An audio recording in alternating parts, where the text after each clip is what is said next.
सुप्रभात। मैं Prashant Kumar Chaturvedi US academy Rajpur Campierganj से आपका हिंदी का अध्यापक। विद्यार्थियों, आज हम कक्षा 8वीं की हिंदी की पुस्तक बसंत भाग 3 का प्रथम अध्याय ध्वनि को पढ़ेंगे। ध्वनि एक कविता है।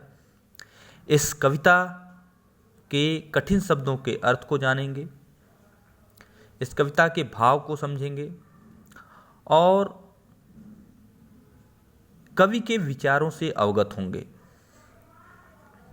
इस कविता के रचयिता प्रसिद्ध कवि श्री सूर्यकांत त्रिपाठी निराला जी हैं।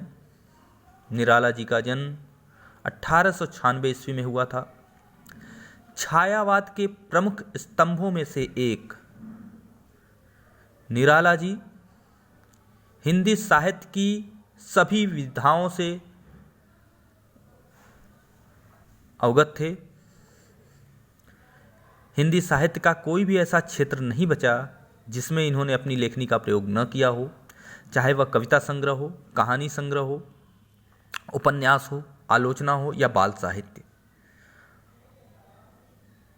हर विधाओं में निराला जी की ख्याति दूर दूर तक फैली हुई है।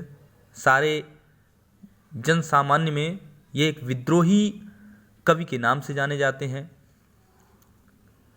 इनकी रचनाओं में विद्रोह का, क्रांति का और साथ ही साथ प्रकृति प्रेम का भाव झलकता है। इनको बादल अत्यंत प्रिय हैं, इनको बसंत अत्यंत प्रिय है। इससे संबंधित अनेक रचनाएं इन्होंने की हैं। कक्षा 10वीं में भी आपको एक रचना पढ़ने को मिलेगी जिसका नाम है उत्साह अट नहीं रही। उत्साह कविता में इन्होंने सभी जन सामान्य को जागृत करने का प्रयास किया है। उनके मानसिक पीड़ा और उनकी व्यथा को दूर करने का प्रयास किया है। जबकि बसंत के सुंदर रूप अट नहीं रही में उन्होंने बसंत के सुंदर रूप का वर्णन किया है। निराला जी स्वतंत्रता संग्राम सेनानियों से काफ़ी प्रभावित रहे और इन्होंने उन्हीं से प्रेरणा लेकर के स्वतंत्रता के संघर्ष में अपना महत्वपूर्ण योगदान दिया। इसके साथ साथ अपनी रचनाओं से इन्होंने सदैव ही जन सामान्य को जागृत करने का प्रयास किया है।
उन्नीस 1961 में इस महान विभूति ने, इस महान रचनाकार ने, इस महान साहित्यकार ने अपने प्राण त्याग दिए। ध्वनि कविता निराला जी की एक ऐसी कविता है जिसमें इन्होंने अपने विचारों से लोगों को अवगत कराते हुए लोगों को जागृत करने का प्रयास किया है। और इस कविता में निराला जी ने प्रकृति के सुंदर एवं अद्भुत रूप का वर्णन किया है। प्रकृति के स्वरूप का, उसके स्वभाव का वर्णन करते हुए उन्होंने उसे मानवीय व्यवहार से भी जोड़ने का प्रयास किया है और प्रकृति के माध्यम से उन्होंने लोगों को प्रेरित करके उन्हें नई दिशाओं से, उन्हें नई विचारों से, उन्हें नई भावनाओं से ओत-प्रोत कर देने का प्रयास किया है। ध्वनि का अर्थ होता है आवाज। ध्वनि का अर्थ हो सकता है पुकारना। ध्वनि एक आवाहन गीत है।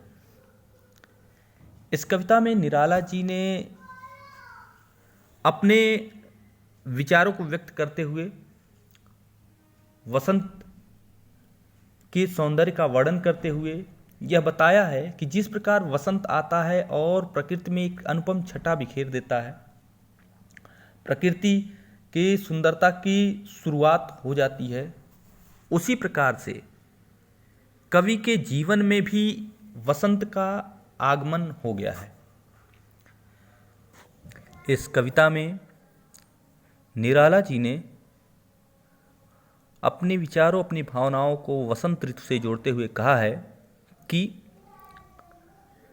अभी मेरे जीवन में यौवन रूपी बसंत का आगमन हुआ है, बसंत रूपी यौवन का आगमन हुआ है।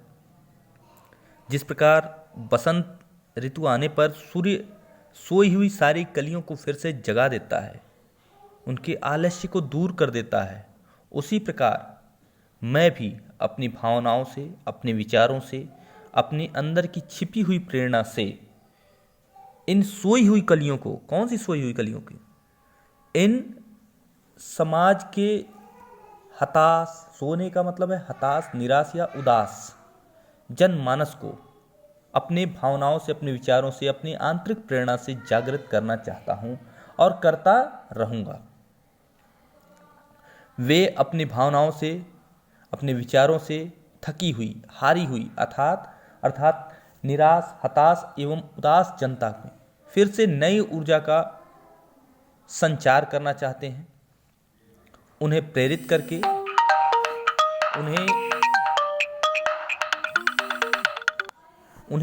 करके, उन्हें एक नया आयाम देना चाहते हैं, उन्हें एक नई राह दिखाना चाहते हैं। कवि निराश, हताश, उदास लोगों के जीवन में अपने विचारों से, अपनी प्रेरणा से, अपनी आंतरिक भावनाओं से उनके जीवन में खुशियों का संचार करना चाहता है। कवि लोगों के जीवन में खुशियां भरने के लिए कुछ भी करने को तैयार हैं। इस कविता में उन्होंने ऐसे ही भाव व्यक्त किए हैं। वे कहते हैं कि द्वार दिखा दूंगा फिर उनको, है मेरे वे जहां अनंत, अभी न होगा मेरा अंत। जब तक मैं उनके जीवन में खुशियों का संचार नहीं कर लेता, जब तक मैं उन्हें जीवन जीने का सही तरीका नहीं बता देता, तब तक मेरा अंत नहीं हो सकता है। आइए अब इस कविता को पढ़ते हैं, इसके कठिन शब्दों के अर्थ को जानेंगे, फिर इसके भावार्थ से परिचित होकर के कवि के संदेश को समझेंगे और तत्पश्चात हम इस पाठ के प्रश्नोत्तर हल करेंगे। अभी न होगा मेरा अंत, अभी अभी तो आया है मेरे वन में मृदुल बसंत, अभी न होगा मेरा अंत। हरे हरे ये पात, डालियां कलियां कोमल गात, मैं ही अपना स्वप्न मृदुल कर फेरूंगा निद्रित कलियों पर जगा एक प्रत्युष मनोहर। पुष्प पुष्प से तंद्रालस लालसा खींच लूंगा मैं, अपने नवजीवन का अमृत सहर्ष सींच दूंगा मैं। द्वार दिखा दूंगा फिर उनको, है मेरे वे जहां अनंत, अभी न होगा मेरा अंत, अभी न होगा मेरा अंत। देखिए, इस कविता के अर्थ को समझने से पहले इसके जो कठिन शब्द हैं उसके अर्थों को जान लें। यहाँ जैसे मृदुल, मृदुल का अर्थ होता है मीठा। वसंत, वसंत ऋतु आप जानते ही हैं किसे कहते हैं। गात, डालियाँ कलियाँ, कोमल, कोमल का मतलब मुलायम। गात, गात का मतलब है, गात मतलब होता है शरीर। निद्रित, निद्रित मतलब होता है नींद में या नींद से अलसाई हुई। नींद से अलसाई हुई, कलियां कलियां पुष्प की जब पुष्प आप कलियां जानते ही हैं, पुष्प जब खिला नहीं होता तो उसे कलियां कहते हैं। प्रत्युष, प्रत्युष मतलब होता है प्रातः काल। प्रत्युष का अर्थ होता है प्रातः काल या भोर की बेला। मनोहर मतलब सुंदर, मन को हर लेने वाली। तंद्रालस, तंद्रा का मतलब होता है नींद, तंद्रा प्लस तंद्रा धन आलस, तो तंद्रालस का मतलब नींद से अलसाई हुई। लालसा मतलब इच्छा। फिर है सहर्ष, सहर्ष, हर्ष का अर्थ होता है क्या? हर्ष का अर्थ होता है खुशी। सहर्ष मतलब खुशी के साथ। और कोई ऐसा शब्द नहीं है जिसका अर्थ आप न समझ सकें। तो अब आते हैं इस कविता के भावार्थ पर। इसके भावार्थ को समझेंगे। कवि कहते हैं अभी न होगा मेरा अंत, अभी अभी तो आया है मेरे मन में मृदुल वसंत, मेरे वन में मृदुल वसंत, अभी न होगा मेरा अंत।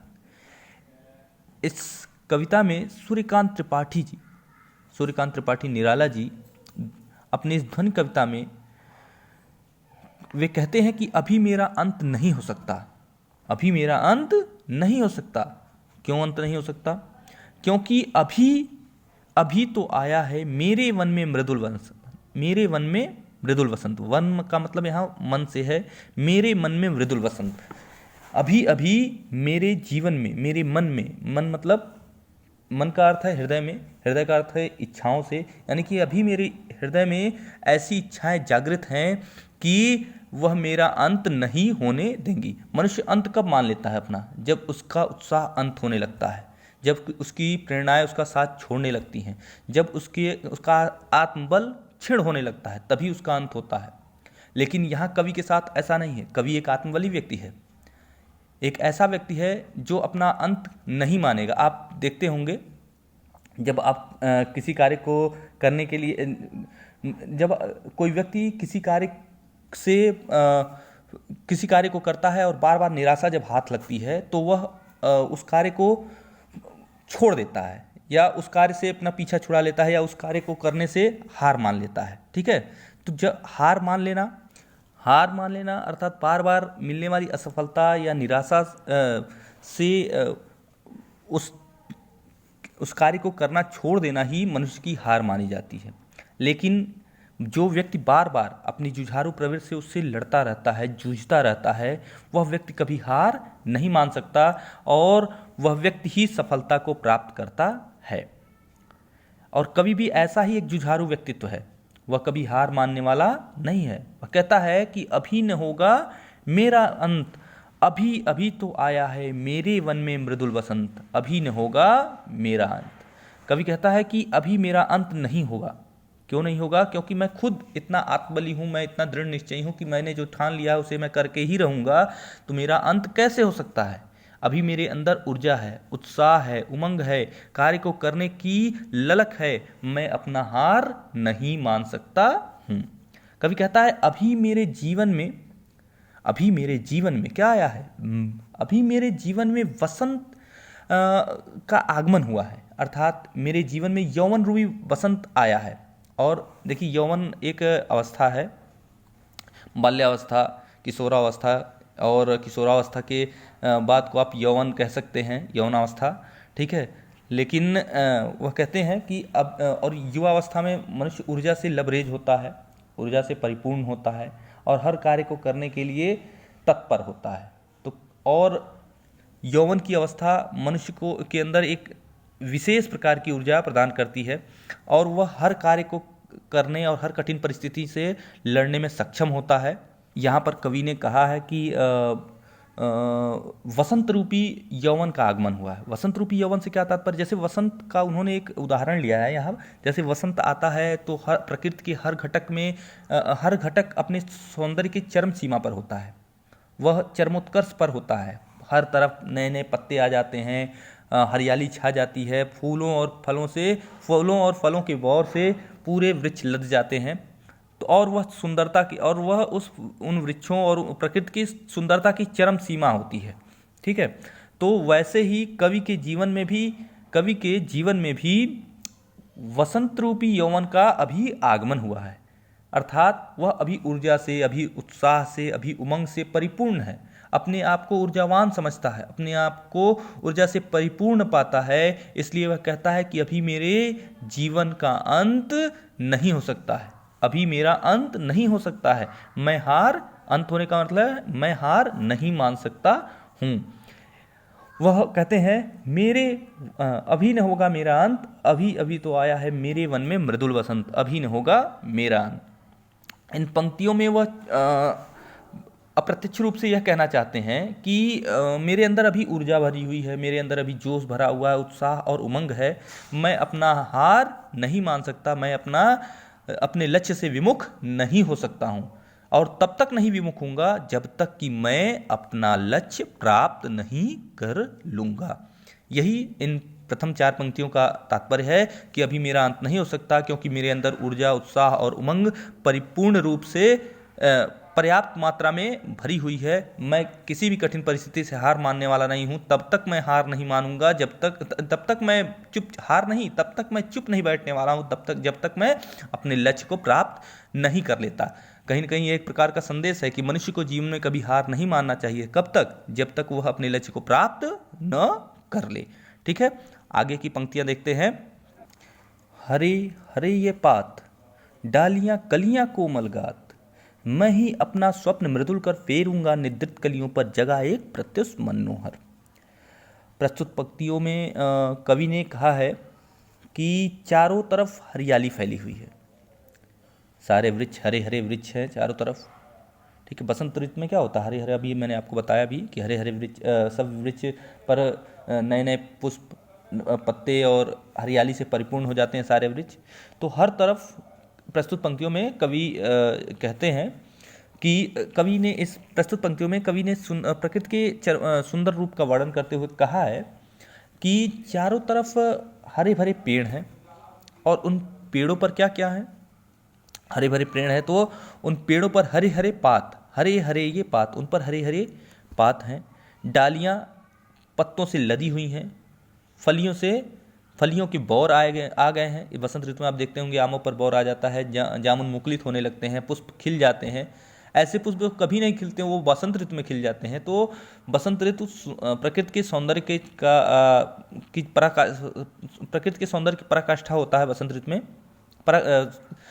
ऋतु में प्रकृति अपनी पराकाष्ठा पर होता है, सौंदर्य का अद्भुत रूप उस समय देखने को मिलता है। कलियां कोमल गात, कलियां कोमल गात, चारों तरफ हरे भरे पेड़ हैं और पौधों पर खिली हुई कलियां दिख रही हैं।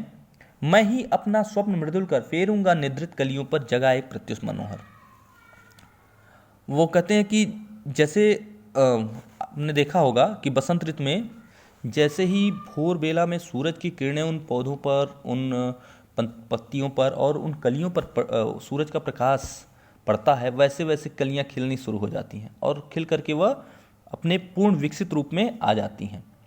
और सूरज के प्रकाश न पड़ने तक वो क्या होती हैं? वो डालियों पर अलसा करके जैसे सोई रहती हैं। उसी प्रकार इन प्रकृति के इस व्यवहार को उसने अपने विचारों से जोड़ने का प्रयास किया है। वह कहता है कि जैसे कलियां तब तक नहीं जगती जब तक कि सूरज की किरणें उन्हें जगाती नहीं है, वह अलसा करके सोई रहती हैं। वैसा ही कुछ व्यवहार इस समाज के लोगों का है, इस समाज की युवा पीढ़ी का है, इस समाज की जनता का है। यह अलसा करके सोई हुई है, और तब तक कैसे सोई हुई है? कब तक सोई रहेगी? जब तक कि कोई इन्हें जगाने का प्रयास नहीं कर लेगा। प्रस्तुत कविता में उन्होंने ऐसे सोए हुए, ऐसे हताश, निराश, उदास लोगों की तरफ संकेत किया है जो अलसा करके अर्थात हार मान करके बैठे हुए हैं। वो कहते हैं कि सोई हुई कलियों की बात, अर्थात सूरज की किरणों के इंतजार में सोई हुई कलियों का उदाहरण देते हुए उन्होंने कहा है कि ये संसार के सारे लोग, बहुत से लोग ऐसे हैं जो निराश हैं, हताश हैं, और अपना हार मानकर बैठे हुए हैं। वो सोई हुई उन कलियों के समान हैं। जिस प्रकार कलियों पर जब तक कि सूरज का प्रकाश पड़ करके उन कलियों को खिलने के लिए विवश नहीं कर देता है, ठीक है, तब तक वो कलियां सोई रहती हैं, अलसाई रहती हैं। वैसा ही कुछ स्वभाव है इन हताश निराश लोगों का। जब तक इन हारे हुए हताश निराश लोगों के अंदर कोई अपनी प्रेरणा रूपी सूर्य से, अर्थात जब तक कोई प्रेरणा रूपी सूरज जब तक इन्हें जगा नहीं देता, तब तक ये ऐसी ही इसी निरुत्साही अवस्था में रहेंगे। ये अपने आप अपना अपना अपना अपना अस्तित्व नहीं समझ पाएंगे, अपने वास्तविक वजूद को ये जान नहीं पाएंगे।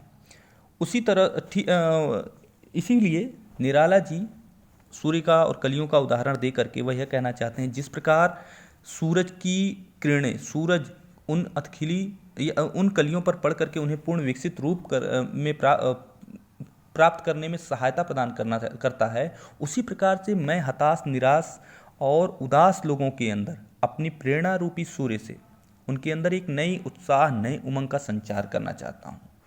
उन्हें ऊर्जावान बनाना चाहता हूँ, उन्हें उत्साह से भर देना चाहता हूँ, उन्हें खुशियों से भर देना चाहता हूँ। इस कविता में निराला जी ने उन्हें एक जगह, एक प्रत्युष उन्हें एक सुंदर मनोहारी सुबह का दर्शन कराना चाहता हूँ। वह कहते हैं, फेरूंगा निद्रित कलियों पर जगह एक प्रत्युष मनोहर। वह कहते हैं कि ऐसे हताश निराश लोगों को जो अलसा करके सोए, जो हार मान कर बैठे हैं, उनके अंदर अपनी ऊर्जा, अपनी प्रेरणा रूपी, आंतरिक प्रेरणा रूपी सूर्य का उद्भव करके, उनके अंदर उत्साह का संचार करके उन्हें एक सुंदर मनोहारी सुबह का, प्रातः काल का एक मनोहारी दृश्य का दर्शन कराना चाहता हूँ। उनके अंदर एक नया उमंग भरना चाहता हूँ। ठीक है, तो आगे की लाइन, पुष्प पुष्प से तंद्रालस लालसा खींच लूंगा मैं, अपने नव जीवन का अमृत सहर्ष सींच दूंगा मैं। मैंने आपको कहा कि कवि ने प्रकृति के घटकों का उदाहरण दे करके इसे मानवीय व्यवहार से और मानव को जागृत करने के लिए इसे प्रयोग किया है। वह कहते हैं कि जिस प्रकार अलसाई हुई कलियों को सूरज की किरणें तंद्रालस, तंद्रालस का मतलब होता है क्या, तंद्रा मतलब नींद से अलसाई, अर्थात रात में सोई हुई कलियों पर सूरज की किरणें पड़ करके उनके आलस, अर्थात उनके अविकसित रूप को, ठीक है, उन्हें अपने अविकसित रूप को त्याग कर पूर्ण विकसित रूप प्राप्त करने में सहायक सिद्ध होती हैं।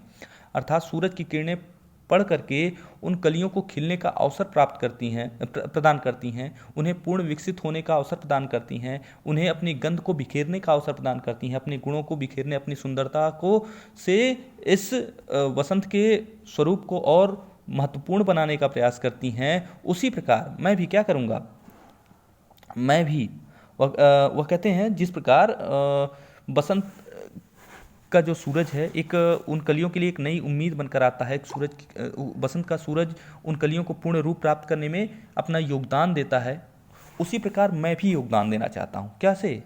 ऐसे हताश निराश उदास लोगों के जीवन में अपनी प्रेरणा से भर करके उन्हें उनके पूर्ण रूप को प्राप्त करने में सहायता प्रदान करना चाहता हूँ, उन्हें नया जीवन देना चाहता हूँ, उनके उदासी को दूर करना चाहता हूँ। वो जिस प्रकार से अलसाए हुए हैं, जिस प्रकार से हार मान कर बैठे हुए हैं, उनकी उस हताशा को दूर करना चाहता हूँ। और मैं अपने अंदर जो मेरे अंदर ऊर्जा है, मेरे अंदर जो प्रेरणा है, मैं उस प्रेरणा रूपी अमृत से उन पर मैं अपना प्रेरणा रूपी अमृत, मैं आंतरिक प्रेरणा रूपी अमृत मैं उन पर न्यौछावर कर देना चाहता हूँ। उस अमृत से मैं उन्हें सहर्ष सींच देना चाहता हूँ। सहर्ष मतलब खुशी से, अपनी इच्छा से, सहर्ष खुशी पूर्वक मैं उन पर अपना सब कुछ न्यौछावर कर देना चाहता हूँ। मैं चाहता हूँ कि वह अपने पूर्ण रूप को प्राप्त करें, अपनी हताशा को दूर करें। वे बसंत के उगने वाले सूरज की तरह एक उम्मीद बनकर आए हैं ऐसे हताश उदास निराश लोगों के लिए, जो अपने जीवन में हार मान चुके हैं, जो कुछ करना नहीं चाहते, जो हताशा और निराशा से ग्रसित हैं। ऐसे लोगों के लिए वो अपने आंतरिक प्रेरणा रूपी अमृत से, अपनी ऊर्जा और उत्साह रूपी अमृत से वह उनके अंदर एक नया रक्तिम संचार करना चाहते हैं, उनके अंदर नई ऊर्जा का संचार करना चाहते हैं, उनके अंदर प्रेरणा भर देना चाहते हैं। वे चाहते हैं कि लोग हताशा से, उदासी से निकलकर बाहर आए। इन पंक्तियों में देखिए, पुष्प पुष्प से तंद्रालस लालसा खींच लूंगा मैं, अपने नव जीवन का अमृत सहर्ष सींच दूंगा मैं। इस कविता की पंक्तियों में कवि बसंत की तरह एक उम्मीद बनकर आना चाहता है। जैसे बसंत आता है और सोई हुई अलसाई हुई कलियों को खिला करके उन्हें पूर्ण यौवन अवस्था में आने का अवसर प्रदान करता है, उसी प्रकार से वे लोगों के जो हताशा और निराशा से युक्त हैं, जो लोग जो जो विभिन्न प्रकार की लालसाओं से ग्रसित हैं, जो उदासी से ग्रसित हैं, जो हताश हैं, निराश हैं, ऐसे लोगों को उस कुंठित मानसिकता से बाहर निकालना चाहता है। वह चाहता है कि ऐसे लोगों को एक नया जीवन प्रदान किया जाए। और नया जीवन क्या हो सकता है? उत्साह से, उमंग से भरा हुआ, ठीक है, ऊर्जा से भरा हुआ, ऊर्जा से लवरेज एक नया जीवन, उमंग से भरा हुआ एक नया जीवन, जिससे वे अपने आगे के जीवन को सुखमय बना सकें। कभी हार न माने, कभी हताशा उन्हें ग्रसित न करे, कभी किसी लालसा से वे ग्रसित न हो। वह ऊर्जावान, स्वयं को ऊर्जावान समझे और हर कठिन परिस्थिति का सामना करने में सक्षम पाए। इसीलिए कवि कहता है कि जिस प्रकार पुष्प की जिस प्रकार पुष्प की आलस को और पुष्प की उदासी को या पुष्प की निराशा को, या आप कह सकते हैं कि पुष्प के आलस्य को जिस प्रकार दूर करके सूरज उन्हें पूर्ण विकसित अवस्था में लाने का प्रयास करता है या लाता है, उसी प्रकार से मैं भी अपने विचारों से, अपने उमंग से, अपने उत्साह से ऐसे हताश निराश लोगों में एक नए जीवन का संचार करना चाहता हूँ। उनके अंदर एक नई ऊर्जा रूपी अमृत का संचार करना चाहता हूँ, उन्हें ऊर्जा रूपी अमृत से भर देना चाहता हूँ। ठीक है, आगे की पंक्तियां देखते हैं। द्वार दिखा दूंगा, द्वार दिखा दूंगा फिर उनको, है मेरे वे जहां अनंत, अभी न होगा मेरा अंत। द्वार दिखा दूंगा, द्वार दिखा दूंगा फिर उनको, है मेरे वे जहां अनंत, अभी न होगा मेरा अंत। इस पंक्तियों का अर्थ, अच्छा, ये द्वार का क्या अर्थ है? द्वार मतलब कैसा? घर का द्वार नहीं, द्वार का मतलब होता है रास्ता। द्वार का पर्याय यहाँ रास्ते से है, तरीके से है, तरीके से। मुख्य अर्थ क्या है? मतलब यहाँ तरीके से। द्वार दिखा दूंगा, द्वार दिखा दूंगा, किस चीज़ का द्वार दिखा दूंगा? जीवन जीने का द्वार दिखा दूंगा उनको, द्वार दिखा दूंगा फिर उनको, वे मेरे हैं जहां अनंत, अभी न होगा मेरा अंत। कवि इन पंक्तियों के माध्यम से कि उन अलसाए, हताश, निराश लोगों को की ओर संकेत करते हुए कहता है कि मैं ऐसे हताश, निराश लोगों को जो हताशा और उदासी से भरे हुए हैं, उनको द्वार दिखाऊंगा, उनको नया तरीका बता दूंगा, उनको नया जीवन जीने का एक पर्याय बता दूंगा। द्वार दिखा दूंगा फिर उनको, है मेरे वे जहां अनंत, अभी न होगा मेरा अंत। द्वार का मतलब आपको मैंने बताया अभी कि द्वार का मतलब यहाँ घर के द्वार से नहीं, द्वार का मतलब एक रास्ता से है, तरीका से है, जीवन जीने का तरीका है। कवि क्या करना चाहता है? ऐसे हताश, निराश लोगों के अंदर एक पहले तो वह अपनी ऊर्जा रूपी, अपनी आंतरिक प्रेरणा रूपी अमृत से उन्हें सींच देना चाहता है, उन्हें एक नई ऊर्जा से लबरेज कर देना चाहता है, ऊर्जा से भर देना चाहता है, और फिर उन्हें जीवन जीने का सही तरीका बताना चाहता है। वह उन्हें जीवन जीने का सही तरीका बता देना चाहता है। जो अलसाए हुए फूल अर्थात अलसाए हुए लोग हैं, जो हताश निराश लोग हैं, उन्हें उनके जीवन में निराशा की जगह आशा भर देना चाहता है। वह उन्हें जीवन जीने का नया तरीका, नई युक्ति बताना चाहता है कि वे अपने जीवन को कैसे जिएं, कैसे हताशा और निराशा को पीछे छोड़ करके आशा की उम्मीद लिए वे आगे बढ़ें। ठीक है, वो चाहता है कि संसार के समस्त जन, आम जन, सामान्य जन कभी भी उदास ना हो, कभी भी निराश ना हो, अपना जीवन आनंद पूर्वक, सुखमय पूर्वक व्यतीत कर सकें। और इसके लिए वह अपना पूरा जीवन न्यौछावर करने को तैयार है। वह अपना पूरा जीवन, अपने विचार, अपनी प्रेरणा और अपना सब कुछ उन हताशा से और निराशा से युक्त लोगों के अंदर ऊर्जा और उमंग भरने के लिए सब कुछ न्यौछावर करने को तत्पर है, तैयार है। ठीक है, तो इस प्रकार हमने देखा कि कवि कैसे इस कविता में यह बताना चाहता है कि जब व्यक्ति उत्साह और उमंग से लबरेज होता है तो कोई भी निराशा उसे ग्रसित नहीं कर सकती, उसे हरा नहीं सकती, उसे निराश नहीं कर सकती, उसे अपने लक्ष्य से विमुख नहीं कर सकती। अगर मनुष्य परिश्रमी हो, साहसी हो, अगर वह अपने निरंतर अपने लक्ष्य को प्राप्त करने के लिए निरंतर प्रयासरत हो, तो कभी भी उसे हताशा का सामना करना नहीं पड़ेगा। और वह अपने मन चाहे लक्ष्य को, अर्थात अपने जिस लक्ष्य को उसने निर्धारित किया है, जिस लक्ष्य को प्राप्त करना चाहता है, उस लक्ष्य को हर हालत में प्राप्त करके ही रहेगा।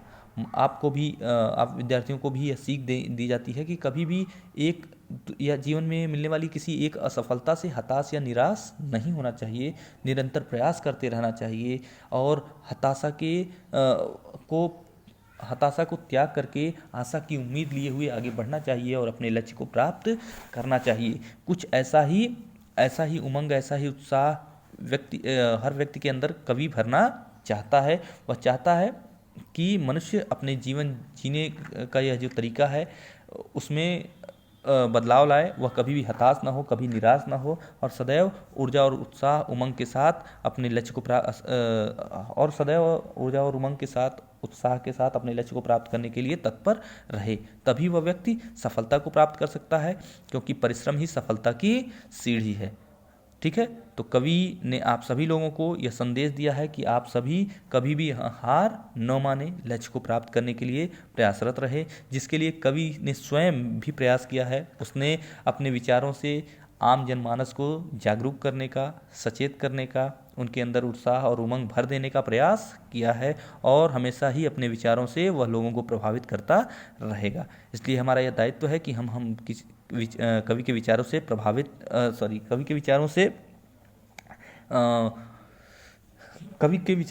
होकर के उसके विचारों का अनुसरण करें और कभी भी हार न माने, हताशा को अपने मन में कभी आने न दें।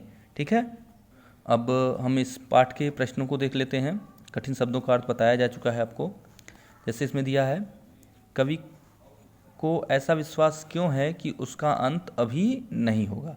जैसा कि यह आंसर आपको मैंने भी तो थोड़ा सा एक्सप्लेन कर रहा हूँ और इसे समझ करके आप असाइनमेंट के रूप में इन प्रश्नों को अपने उत्तर पुस्तिका में लिखेंगे। पहला देख लीजिए, कविता के अर्थ के अनुसार देखा जाए अगर, तो कविता में छिपे हुए कवि के विचारों के अनुसार अगर देखा जाए, कवि को ऐसा विश्वास क्यों है कि उसका अंत अभी नहीं होगा। क्यों नहीं होगा?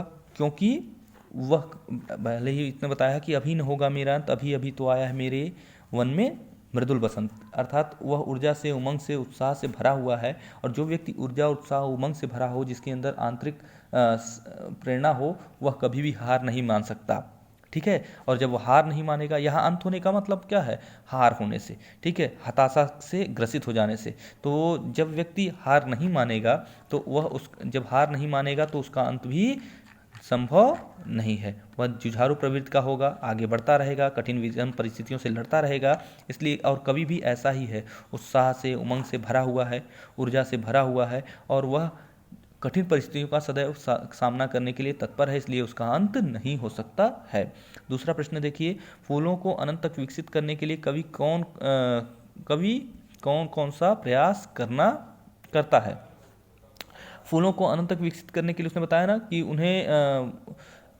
उनको एक स्पर्श से, ठीक है, उन्हें एक बार फिर से देखते हैं कि फूलों को अनंत तक विकसित करने के लिए, अच्छा देखिए प्रश्न में पूछ रहा है कि अनंत तक विकसित करने की, अनंत तक विकसित, फूलों को अनंत तक विकसित करने में, देखिए फूलों का यहाँ तात्पर्य है किससे? मानव से। मानव का मतलब मानव जाति से। और अनंत तक विकसित करने यानी कि आगे चलकर भी, आगे की आने वाली पीढ़ियों में भी इस मानव जाति को विकसित करना, अर्थात उनके अंदर ऐसी ऊर्जा का संचार करना कि वो अभी कभी हताशा से ग्रसित न हो। उसके लिए वह क्या करना चाहता है? तो इससे संबंधित है कि इसका आंसर यह हो सकता है कि वह उन्हें ख्वाब दिखाना चाहता है। वह उन्हें वह उनके अंदर ऊर्जा का संचार करके, उन्हें नई उम्मीद जगा करके, उन्हें आने वाले भविष्य के बारे में या अपनी आने वाली सफलताओं के बारे में ख्वाब दिखा करके उन्हें अनंत तक विकसित करना चाहता है। वह चाहता है कि आने वाली पीढ़ियां भी ऐसी हताशा और निराशा से ग्रसित न रहें। वह चाहता है कि वह उन्हें कुछ जीवन जीने की का नया तरीका, उसने कहा है ना कि द्वार दिखा दूंगा है मेरे वे जहानंद, जैसे कि इस कविता में दिया है, द्वार दिखा दूंगा फिर उनको है मेरे वे जहानंद।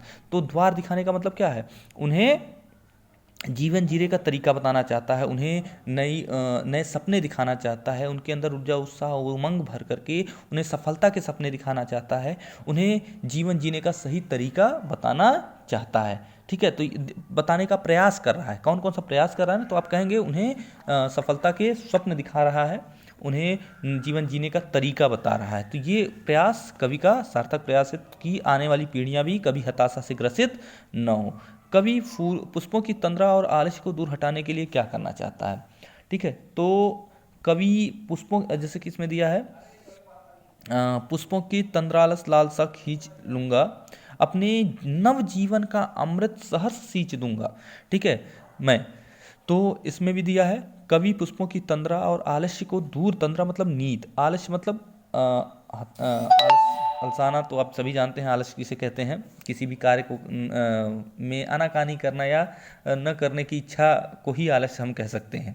ठीक है, चुपचाप बैठे रहना, हताश रहना, चुपचाप बैठे रहना और कार्य करने की इच्छा मन में न होना, इसे आलस्य कह सकते हैं। तो उसको दूर करने के लिए, उस नींद को, उस हताशा को, उस आलस्य को दूर करने के लिए कवि क्या करना चाहता है? तो वह अपने जीवन का अमृत, उसने कहा ना, अपने नवजीवन अमृत को सहर्ष सींच दूंगा, सहर्ष सींच दूंगा, खुशी पूर्वक अपने जीवन का अमृत, अपने जीवन की प्रेरणा। जीवन का अमृत का मतलब क्या है? जीवन का तत्व, तत्व मतलब अपने आंतरिक प्रेरणाएं, हृदय की भावनाएं उन लोगों के अंदर भर दूंगा। ठीक है, ताकि उनके अंदर कभी आलस्य का संचार न होने पाए, कभी तंद्रा के या कभी भी वह हताशा और निराशा का सामना न करने पाए। ठीक है, वे हमेशा ऊर्जावान बने रहें और मेरी आंतरिक प्रेरणाओं से वे प्रभावित होकर के अपने लक्ष्य को प्राप्त करने के लिए तत्पर रहें।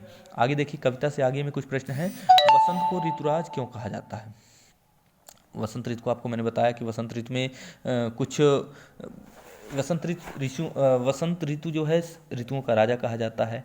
इसमें प्रकृति अपने चरमोत्कर्ष पर होता है, अपने सौंदर्य के चरमोत्कर्ष पर होता है, अपनी सुंदरता की पराकाष्ठा पर होता है। हर तरफ हरियाली ही हरियाली छाई होती है, पशु पंछी उमंग से भरे होते हैं, यहाँ तक कि हम भी अपने आप को ऊर्जावान समझते हैं।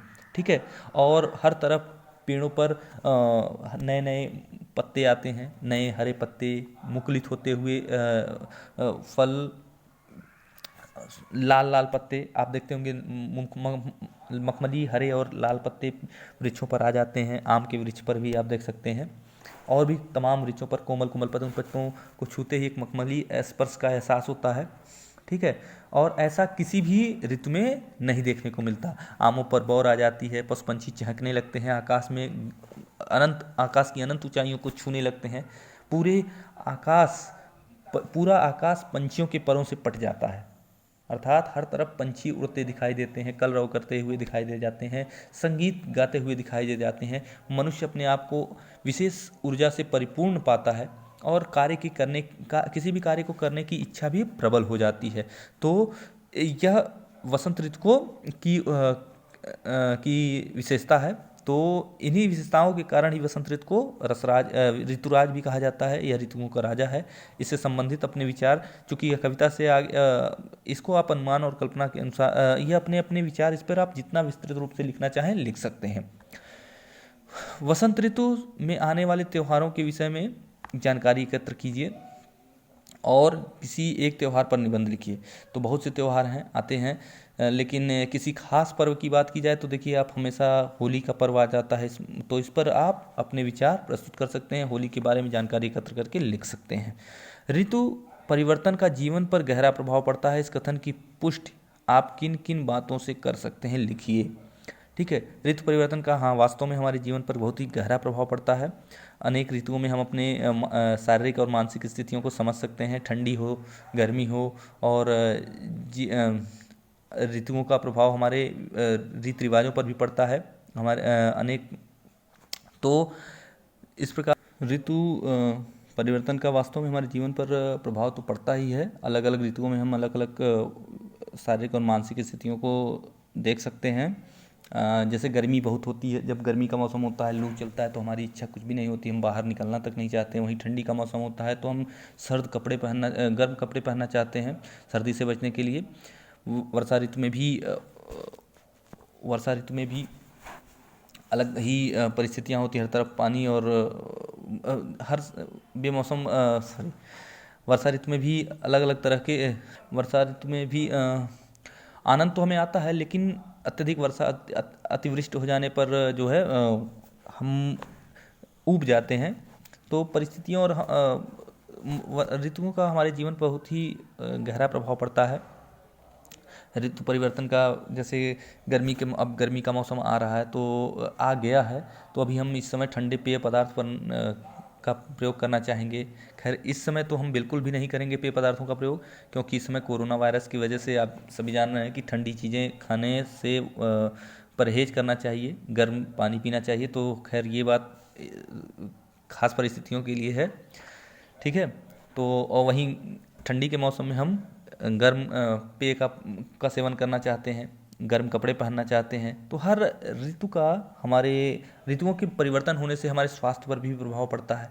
देखते हैं कि मौसम परिवर्तन होने पे हमें सर्दी, बुखार, जुखाम इस तरह की बीमारियों से ग्रसित होना पड़ता है। तो ऐसे मानव जीवन पर ये ऋतुएं विभिन्न प्रकार के प्रभाव डालती हैं। आगे देखिए, अनुमान और कल्पना से संबंधित है प्रश्न। अच्छा, ये अभी जो हमने बात किया कि ये जो बसंत ऋतु आने वाले त्योहारों की जानकारी आप एकत्र कर लेंगे, क्योंकि बहुत से त्यौहार हैं जो इस समय आते हैं। जैसे अभी देखिए, बसंत से एक बहुत महत्वपूर्ण त्यौहार मैं भूल गया आपको बताऊं, बसंत पंचमी भी आता है। जो है बसंत पंचमी का त्यौहार आता है, और जो है बैसाखी का त्यौहार आता है। तो ऐसे बहुत से त्यौहार हैं जिसको आपकी जानकारी आप एकत्र कर लेंगे। और किसी एक खास त्यौहार की बात, होली एक बड़ा त्यौहार माना जाता है हिंदुओं का, तो हिंदुओं का ही ये भारतवर्ष में बहुत बड़ा त्यौहार माना जाता है। तो इसका प्रभाव पूरे देश पर देखा जाता है, तो इसलिए मैंने होली का नाम लिया, ठीक है। और भी त्योहारों की जानकारी आप एकत्र कर लेंगे, लिखेंगे। आगे देखिए, अनुमान और कल्पना से संबंधित कुछ प्रश्न हैं। कविता को निम्नलिखित पंक्तियों को पढ़ करके बताइए कि इसमें किस ऋतु का वर्णन किया गया है। फूटे हैं आमों की बौर, तो आमों की बौर पहले ही पंक्ति से हमें समझ में आ जा रहा है कि यह वसंत ऋतु से ही संबंधित है, क्योंकि आमों की बौर वसंत ऋतु से ही आनी शुरू होती है। भौर वन वन टूटे हैं, होली मची हो है ठौर ठौर, सभी बंधन छूटे हैं। तो यहाँ होली भी आप जानते हैं कि बसंत ऋतु के लगभग मार्च के ही महीने में, ये फरवरी से मार्च के बीच का महीना है, ठीक है, के दिनों की बात की जा रही है। तो ये बसंत ऋतु का ही की बात की जा रही है। स्वप्न भरे कोमल कोमल हाथों को अलसाई कलियों पर फेरते हुए कवि। तो इस प्रकार देखिए, अनुमान और कल्पना की चीज़ें आप खुद करेंगे, सोचेंगे, कल्पना करके आप इन प्रश्नों के उत्तर देने का प्रयास करेंगे। बाकी जो प्रश्न बताए गए हैं इन्हें आप अपनी उत्तर पुस्तिका में लिखने का प्रयास करेंगे। जो प्रश्न आप बहुत अच्छे तरीके से नहीं कर पा रहे हों उन्हें आप छोड़ देंगे। इस विद्यालय खुलने पर आपको फिर से वो प्रश्न बता दिए जाएंगे, ठीक है। धन्यवाद।